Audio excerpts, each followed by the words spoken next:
Welcome to the Legends Behind the Craft podcast, where we feature top leaders in the wine and craft beverage industry with your host, Drew Hendricks. Now, let's get started with the show.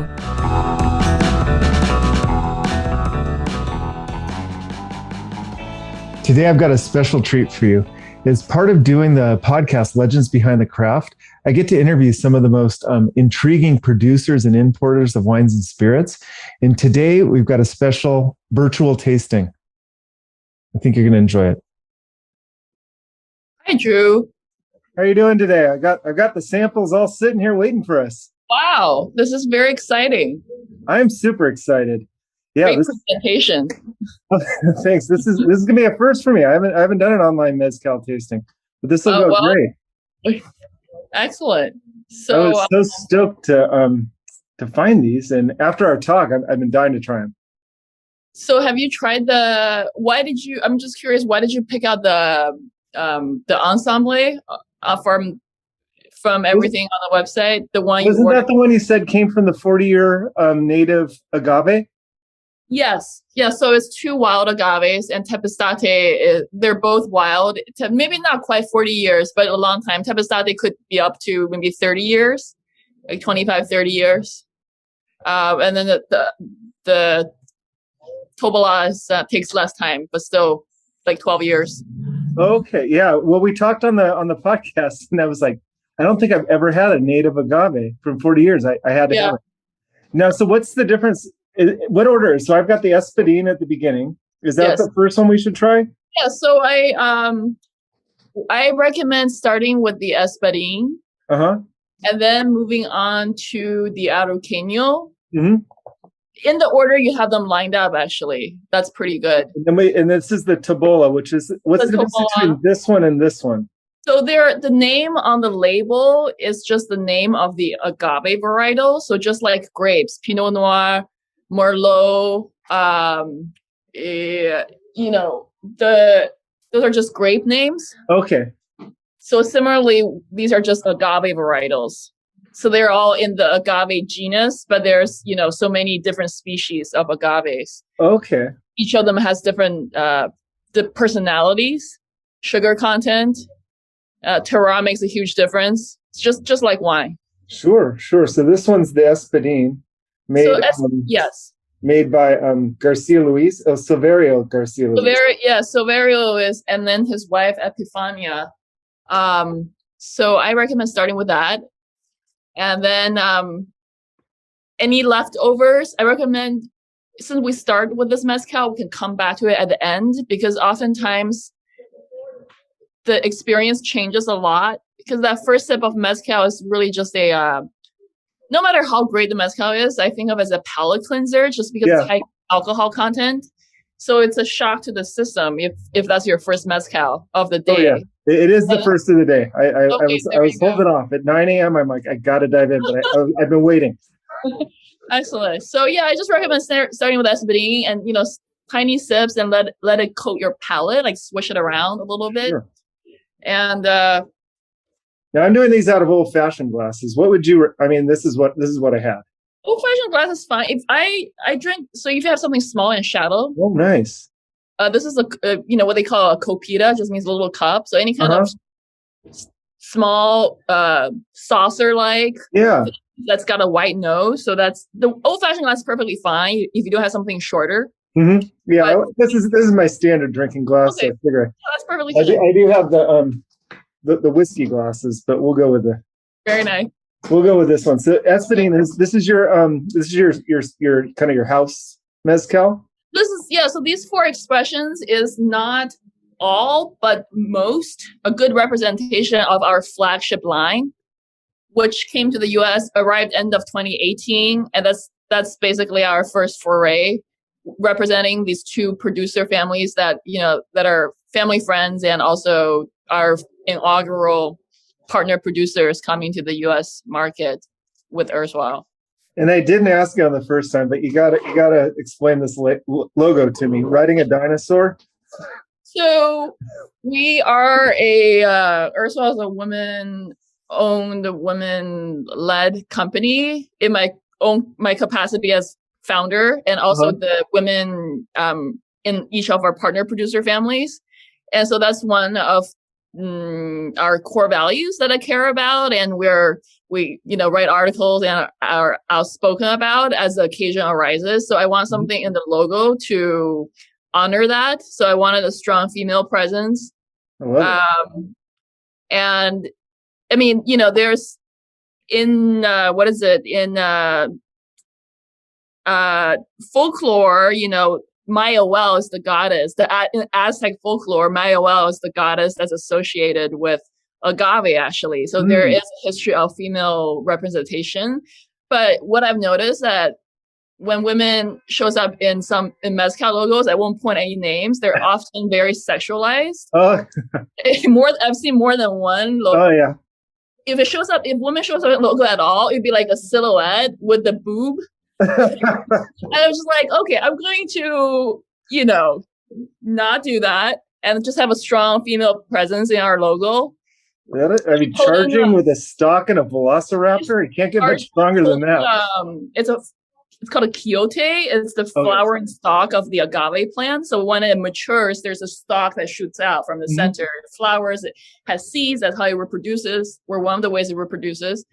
And it's very beautiful. So she's a warrior. She's charging into battle with the quiote.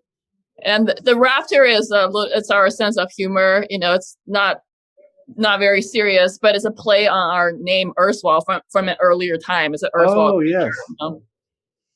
I like it. So this is a copper alembic. Yes. It's distilled in copper still. Copper still. Double distillation. So everything we're trying, all the samples you have are all, it's two families, but what they do have in common is that they both use copper stills and it's double distillation. That's not necessarily the case because, often mezcal is often double distillation, but they could use different kinds of stills. For example, I just came back from Oaxaca and we're bringing in some new releases, new producers.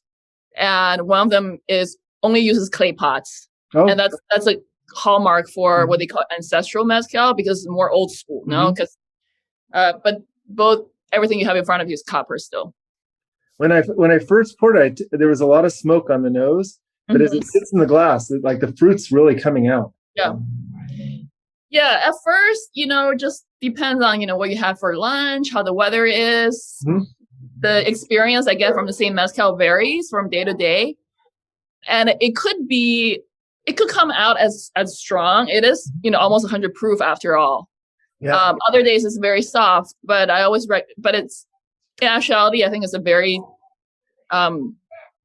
balanced, elegant mezcal. But it may not necessarily come out like that at first because it's your sip. So I just always recommend people let's come back to it at the end after your I'm getting the balance on it. It is fantastic.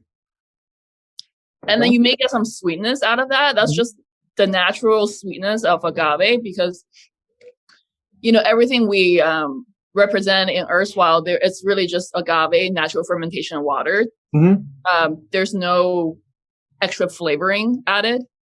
Unless it's a petruga, which is a different conversation. And that's just, we're bringing a bacon petruga, for example. That's bacon being slow steamed in the still. But that's still a natural thing, right? We don't add like artificial flavoring. So the sweetness you taste is just the natural sugar in the agave. When you slow cook it, the sugar comes out. The natural yeast in the air eats up the sugar, creates alcohol, but there's still like the agave is a very high, got a nice sugar yield. So oftentimes, if it's a nice mezcal, you get, a good amount of sweetness out of it. Yeah, I'm getting it's dry, but it has that kind of round, almost a comforting finish to it. Yep, for sure. Yeah, this is delicious. Then in contrast, we're going to go into the we can go into the out of candy. If you have a fresh, different glass. Oh, I've got 4 different ones. Great! Excellent. You got. So we can kind of compare and contrast. Exactly. So now we are moving on to a different producer family. So not Silverio and Epifania anymore. We're moving on to Juan and Hortensia, the late Juan and his wife Hortensia. This is completely different. Yep. Very But delicate. even just the nose, yeah, you can see Floral, that. floral, delicate, almost a pear quality coming out. Yeah, It absolutely. almost like, it's like an eau de vie that I'm smelling. Yeah, exactly. This is I don't think I've ever smelled a mezcal like this. This is amazing. very unusual. This is definitely the most floral aromatic one in our. Oh man, I drink a lot of grappa and eau de vies. Oh yeah. This is very similar. I mean, Yes. trying to describe it, it almost has a grape-like quality to it. Yeah, for sure. Definitely get the floral. Very little smoke compared to the first one. Absolutely. It's also lighter ABV. The Espadin is 49% alcohol, 48 point something, 49 depending on the batch. Mm-hmm. This Araucano is 44 point something, so almost like 88, 89 proof. So it's about 5% less alcohol than the Espadin. Yeah, I mean, neither have been hot. Very sippable. Now, this is a wild, so this is from a different strain of agave than what we're drinking. Exactly. It's so Espadin is a very common varietal. It's the most common varietal of agave used to make mezcal. So when you go to a bar, you can feel free to look at the bottle where you go shopping. Most of them are Espadins. Mm-hmm. That said, it doesn't mean they are. It's just because it's common and it's cultivated, so it's conducive to farming. Sure. Not most of the wild ones you can cultivate somewhat. Most of them are just wild grown.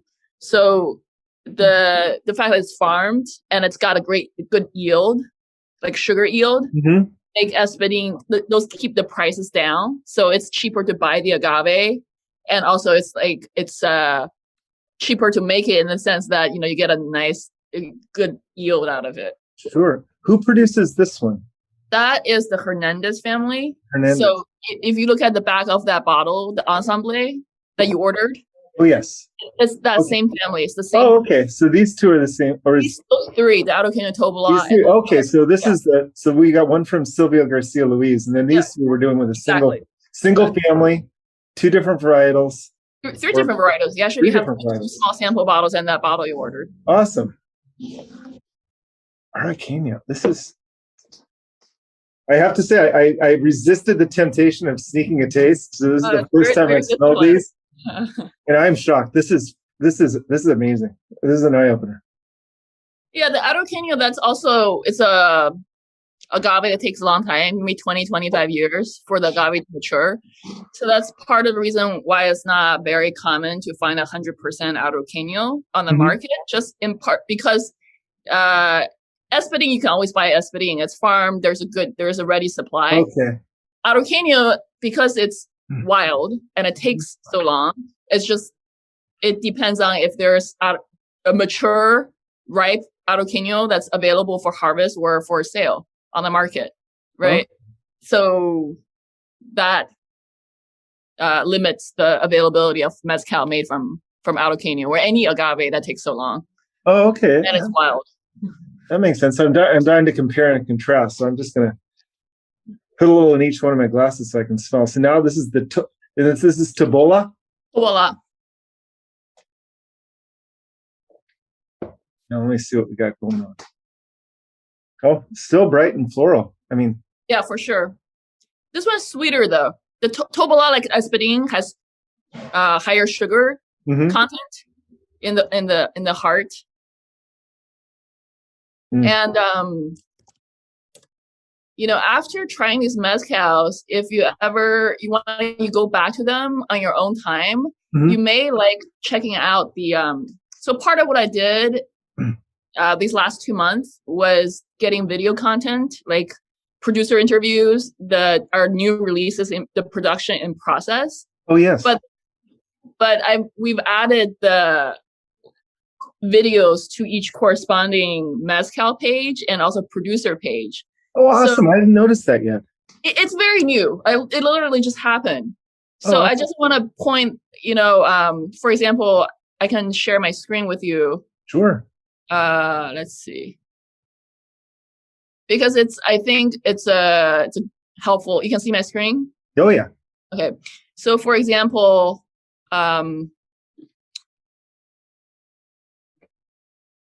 We just, the new releases we added, they're not available in the market yet. But I'm just gonna pull up the Tobola, the one that we're on right now. Mm-hmm.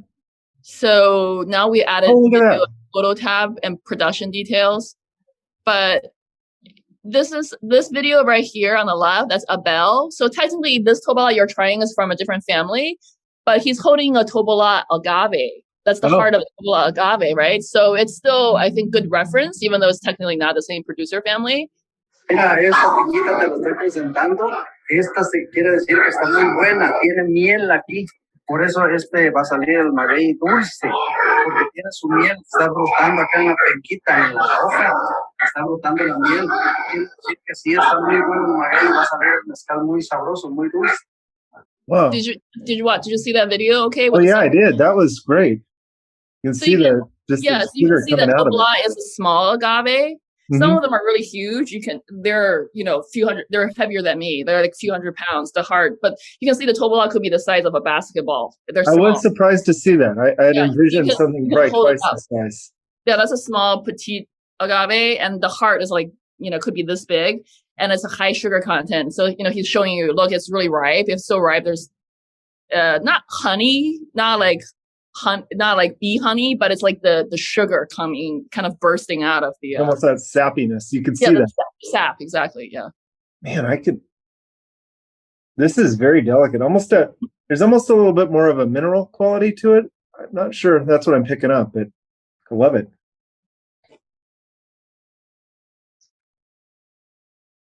Well, now you said honey, I'm getting honey, but it is sweeter, and it's fruitier. Oftentimes, Tobola has more fruit notes and sweeter because it's a high sugar content agave. Okay. And also just like the personality. Each agave has its own personality in terms of how it tastes. I can definitely testify to that, having smelling them all side by side. And as we move into the Tepezate Tobola, that's a subvarietal of this. So this is made by the same Hernandez. So, yes, it's the same family. So this is good because now you have 3 different examples of mezcal from the same family. Yes. So it's like a controlled experiment. You're trying 3 different mezcals. The only difference here is the agave. Everything else is the same. Same producer, same stills, same hand of the maker, same natural fermentation, same yeast, same terroir. Right? Well, maybe not same terroir because you don't know where each agave is from. But point is, it's a pretty controlled experiment. So anything that's different for you with this mezcal, it's the agave speaking up, because the one you had before is 100% Tobola. This one is half and half. It's 50% one agave, the Tepeztate, 50% Tobola, which you just had. Okay, and what's the size of the Tepezate? It's gigantic. It's a big one. It's a huge thing.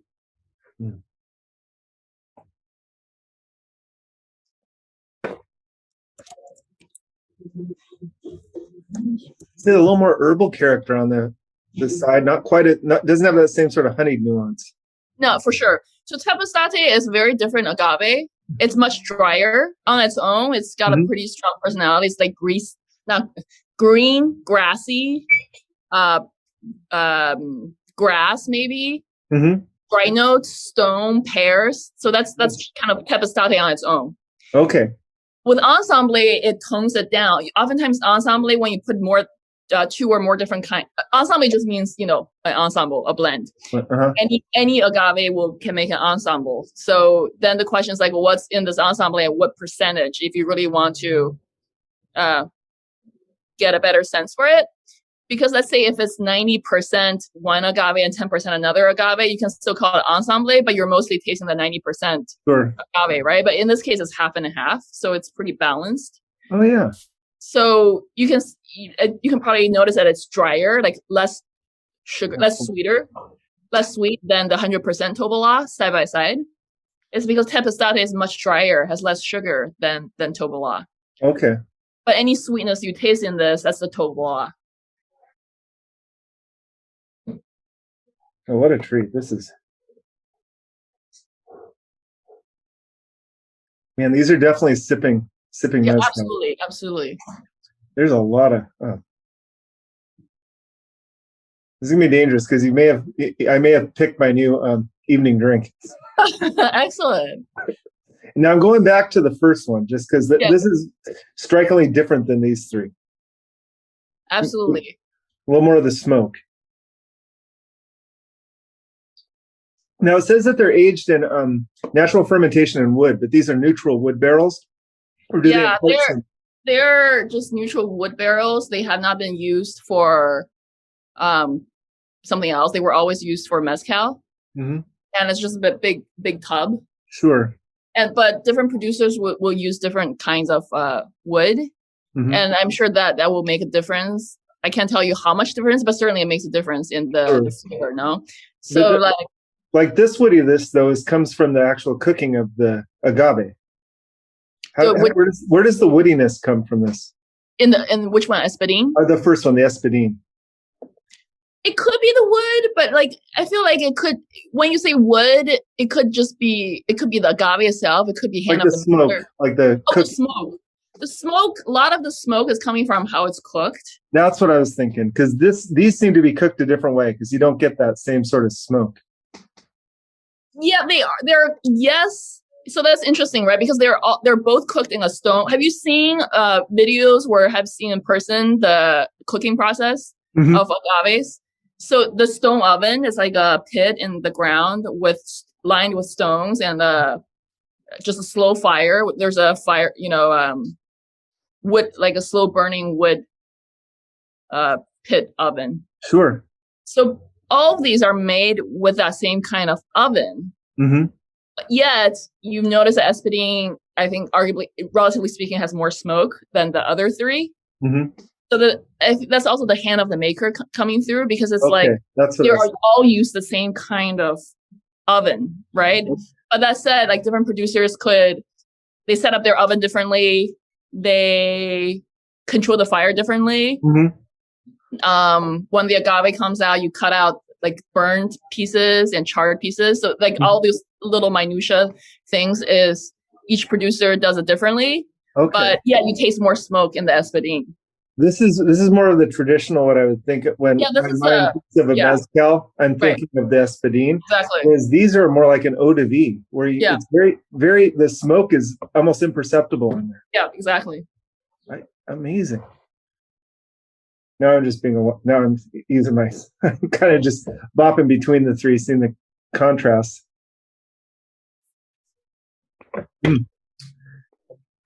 Araqueño, I have to say, is the one I keep going back to. It's just delicate, just delicious. They're all delicious, but man. And then between these two, it was interesting to see what the tepezate brought to the table. Yeah, exactly. Yeah, so those two are good to compare and contrast side by side, because the only thing that's different is there's 50% tepezate. Mm-hmm. Yeah, here you get this sweet honey, a little more of that, but then you get a little more of a mineral quality, like you were saying, the stones. Mm-hmm.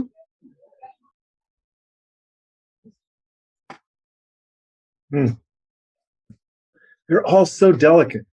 Yep. So I'm sharing my screen. You were asking about tepezate earlier, so I just pulled up the bottle that you ordered. Oh yeah. Let's see. I added some videos. That's not this producer family per se, but I think it's good reference material. Like here's Abel talking about what is ensemble, and him talking about the tobolas. I showed you that video. That's fantastic the way you did that.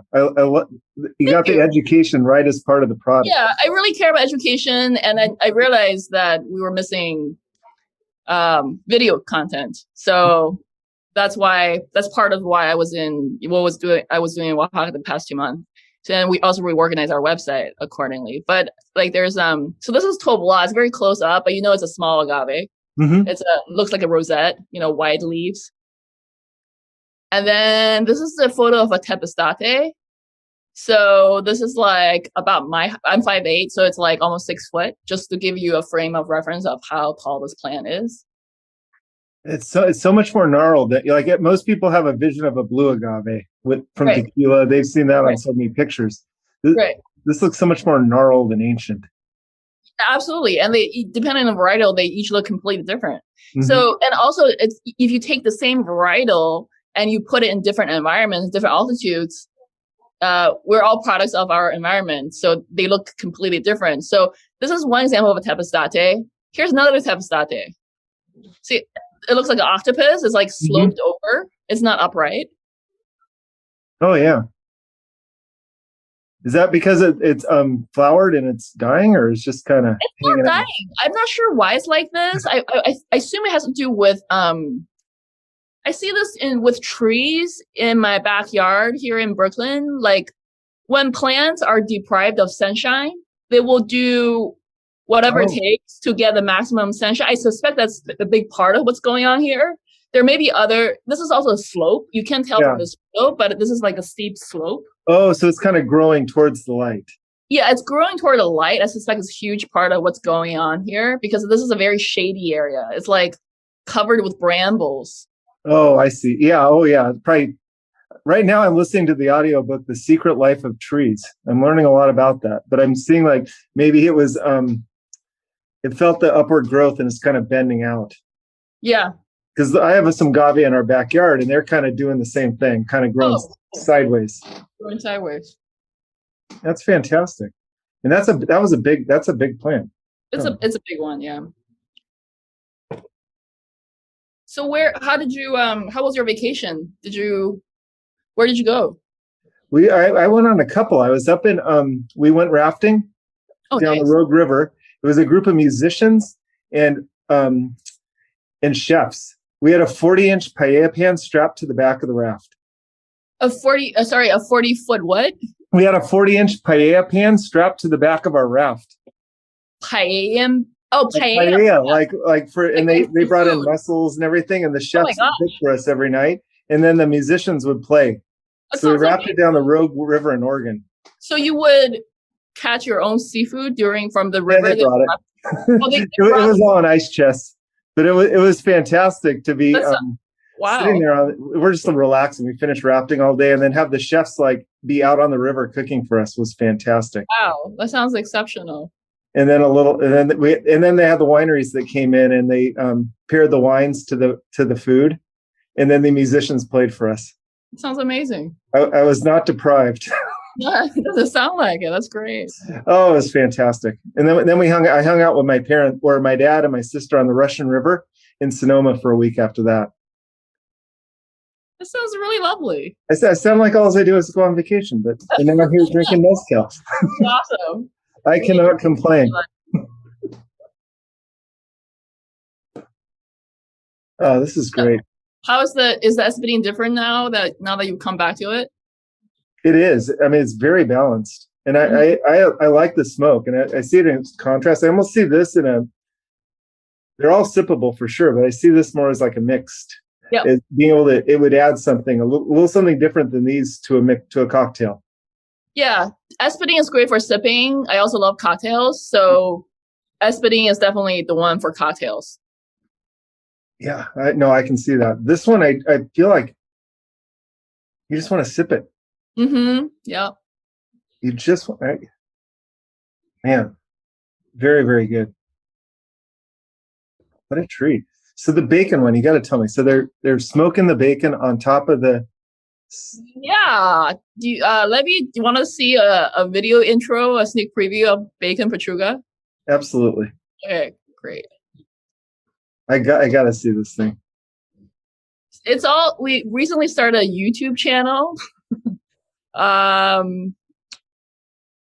But so it's also on the YouTube channel, but let's pull bacon pechuga. I believe this is from the same family. So just background, this is the Hernandez family. Oh yes. Behind the Arauqueño, the one you ordered in the Tobola.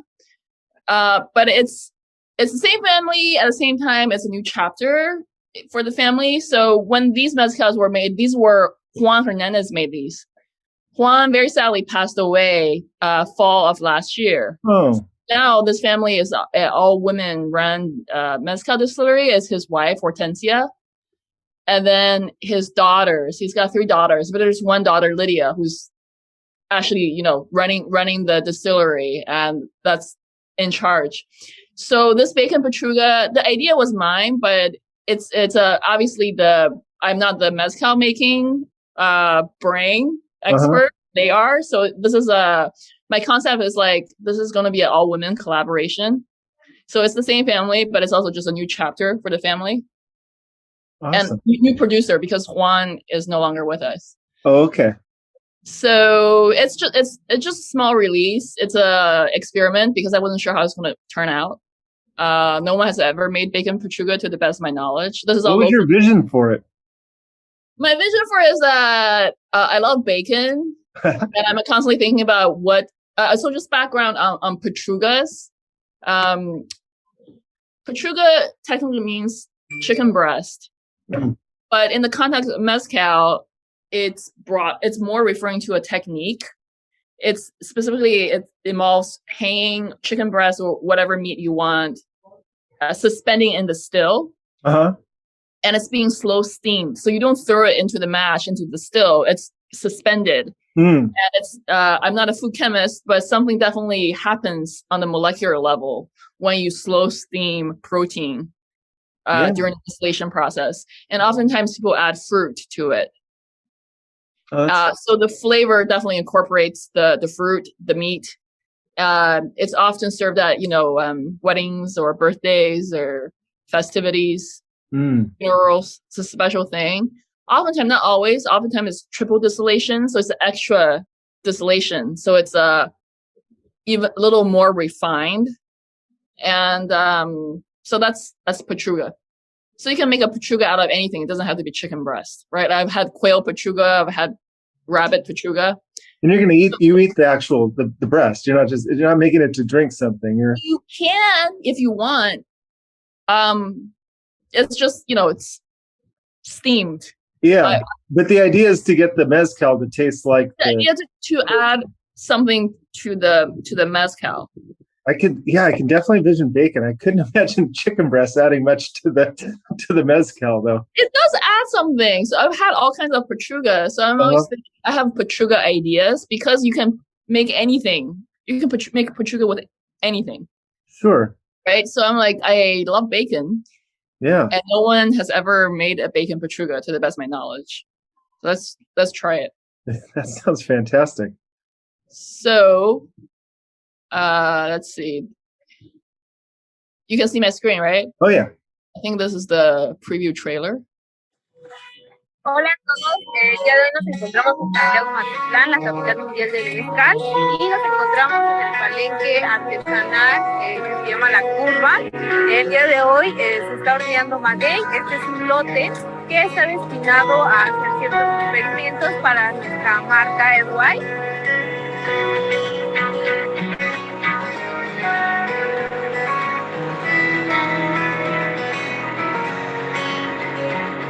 Vamos a hacer un proceso de destilado con tocino y la canasta de carrizo se le pone el tocino y ya se le va a colocar en la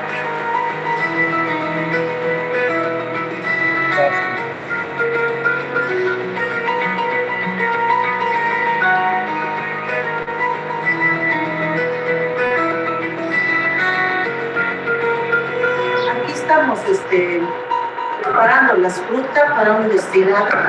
Tenemos piña, el mango, la guayaba, que son las frutas de la temporada de este mes. Y esas son las frutas que vamos a poner. Son las frutas que más tienen sabor y sueltan el jugo y dan sabor muy rico al mezcal.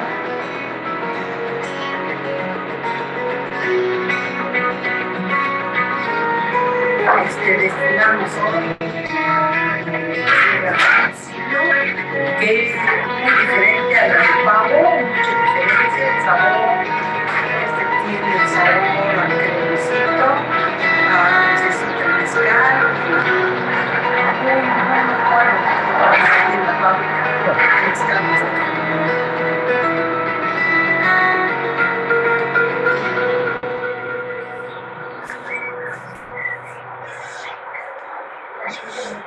Fantastic. That's our bacon pechuga teaser. Man, I've been teased. That sounds fantastic, and I see that. She was like, "This is very different than our turkey pechuga." Yeah, typically they make turkey. When they make pechuga, they make turkey. This is definitely, it's much fattier than turkey. Mm-hmm. That sounds fantastic. Mm-hmm. Yeah, I can. I'm probably, it's probably bad, but I can envision a Bloody Mary with the bacon pechuga. But sounds great. But it's probably more on the sipping side. What a treat! I've been going back as we were watching this between the regular tabola and then the blend, and the fruit on this just is starting to sing when you compare and contrast the two. Sure. But then the grappa-like nuances of this one, I forget that, the Arcanio. Yeah, Arcanio. I hate to say I have a favorite, but I think the Arcanio is my favorite. Arcanio is your favorite? Nice. You got to have a favorite. If you don't have an opinion. That's true. You do need to have a favorite. I think mostly just because of the surprise. Man. Mm-hmm. So good. What? So Pechuga. And then, so I was saying this is 2017. It was, it's distilled. When it was distilled, it was late 2017. So now it's been sitting in glass for 4 years now. Mm-hmm. But it'll continue as long as it's preserved correctly. You're fine. Yeah, mezcal doesn't go bad. I mean, I'm sure if you like put it directly under the sun and just leave it there, it'll probably go bad. But if you just store it in the shade like a normal person, it doesn't go bad. That's great. So you're in the States for a while now, or are you heading back? I'm back. I may go back later this year. So we have new releases coming. Pretty exciting line. So, the Erstwhile model is that everything is just limited. So, and changing. So nothing is coming back. So everything you have in front of you, that's it. I mean, it's still available, but there's the production size for these is on the back of each bottle is a few hundred bottles per release. Yeah. Right. So, but we're not bringing these back anymore. So we have a 2021 line coming, and it's all excellent. It's all really great stuff, but no duplicates. Will the Pechuga bacon be available for the Taste of Mexico? In San Diego? The one in San Diego or San Francisco? I'm going to miss the one in San Diego, unfortunately. Yeah, you told me. That's a good question. I have a small sample with me. There's only 300 liters. I may bring a sample. Like if you come, obviously I'll get you to try it. But it may just under the table for friends. I may not. Yeah, I'm gonna hide. Usually, there's something. Sometimes I hide something behind the table or behind a poster. I'm like, this is not for public consumption. It's only for people who appreciate it. Because it's only 300 liters. That's not much. That's what 5 cases. That's like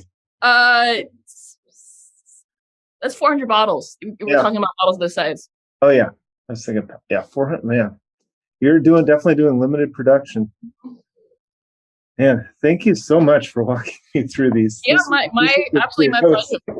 I was so stoked to get these. Thank you so much. Yeah, my pleasure. Thank you. What an eye opener, man. I'm going to help promote this. This is fantastic. Yeah, hopefully this has converted you to the joys of mezcal somewhat. And I was already converted, but now I'm sold. Great. Excellent. Thank you so much, Yuan.